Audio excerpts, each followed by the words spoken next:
Here are some tips on how to navigate the map for the Co-Creating a World That Works for All Summit using a computer. There's a separate video that provides some tips for viewing data on a mobile device. This software, Kumu, is really much better on a computer, so please make use of that if you have the ability to do so. We're looking at the default view when you first come into the map. You'll see there's a sidebar here that contains some general information. It also has links to go to other views on the map. And then the main data of the map is displayed in the right. You can open and close the sidebar using these three little dots or the tab key on your computer. And when you click on any element in the map, and this could be a person, later there'll be topics on the map, there'll be arrows connecting topics, showing people's interest, any of those things you click on, and you'll see information in the sidebar show up about that particular element. And there's quite a bit of information that many people are providing. So we have a rich trove of data about who is showing up and what their interests are and why they're here. And you can get narrow down and look for some common interests in a couple of different ways. You can search in the search bar based on a keyword. This is also a way to find a particular person, including yourself on the map, just by putting their name in. Or just the beginning of a name. Again, here's the sidebar data, and you can get back to the main view on in the sidebar by Xing out there or clicking and holding in the white space. So you can also filter the view based on this list of interests that people have checked off, and also by the languages that people have said that they're interested in using in their summit engagement.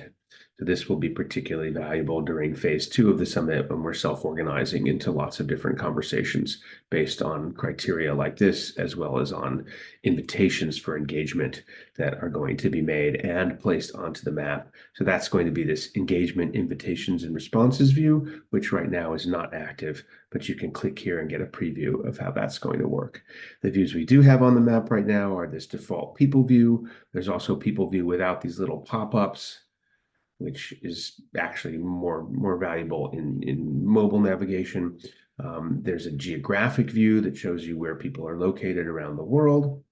And you do need to kind of zoom in to get to this data, which you can do with a scroll bar on a mouse or with the plus and minus keys here.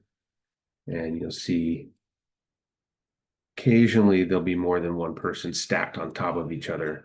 And so if you find that that's the case, you might want to change your location data to something near there in order for that not to happen. Unfortunately, in the geo view, we can't really do anything about that. Again, if you zoom in, you'll start to see the names of people. There are also pop-ups that you can find as you do that.